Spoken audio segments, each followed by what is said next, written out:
পায়েস খেতে পায়েস লোকেরা খাচ্ছে আর থালাগুলো যেখানে খাচ্ছে সেখানে চলছে।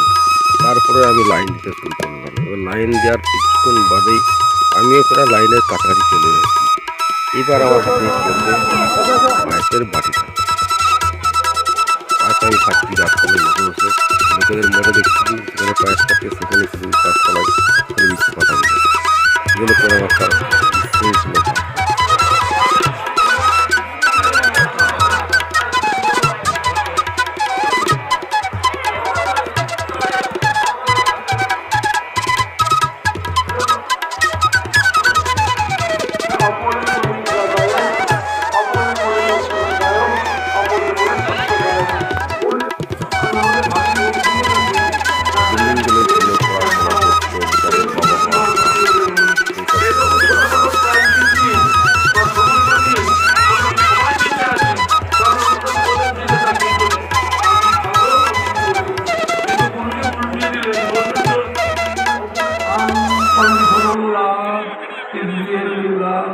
সত্যই ভালোবাসা, প্রকৃত ভালোবাসা, যেখানে নেজাচ্ছে ভালোবাসা অস্থির করে না।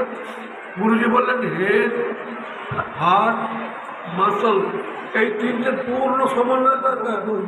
এটা আমরা ভালো পারি, তাই ওইগুলোরই কাজটা আমরা করছি। কিন্তু গুরুজি যেগুলি বললেন কত সহজ করে সবাইকার জন্যে, আমরা যদি এইগুলো একটু চিন্তা করি, একটু আমাদের জীবনে যোজনা করি, তাহলে আমাদের জীবন ধন্য হবে। আমরা এইখানে যারা বসে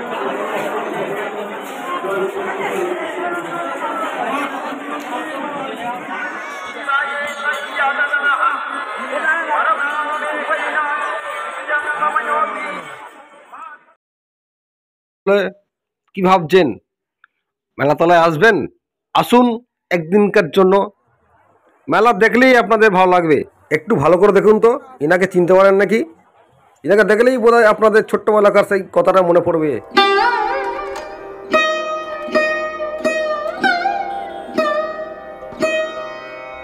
এটি ছিল সেই ঠাকুমার ঝুলি, যা আমরা ছোটবেলা ঠাকুমা দাদুদের মুখে গল্প শুনতাম। সেই ঠাকুমার ঝুলি থেকে আজকে বেরোলো এতগুলো পুতুল। তাহলে আর ভাবছেন কি? হ্যাঁ বন্ধুরা, আপনাদের বাড়িতে নাতি নাতনি চলে আসুন এই মেলাতলায়। আসুন নাতিরা নিয়ে অনেক আনন্দ পাবে এই জাম্পিং মেলাতে। আর আছে নাগরদোলা।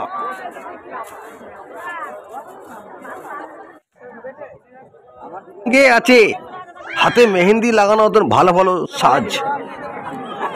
হ্যাঁ বন্ধুরা, মেলাতলার ভিতরে আছে চরকি গাড়ি খেলা। আপনাদের বাড়ির নাতিকে নিয়ে চলে আসুন সঙ্গে করে হাত ধরে।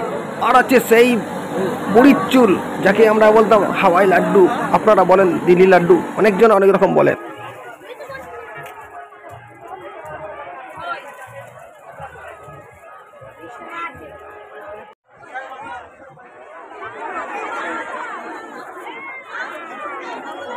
থেকে ঝাল আমাকে বিনা ঝাল।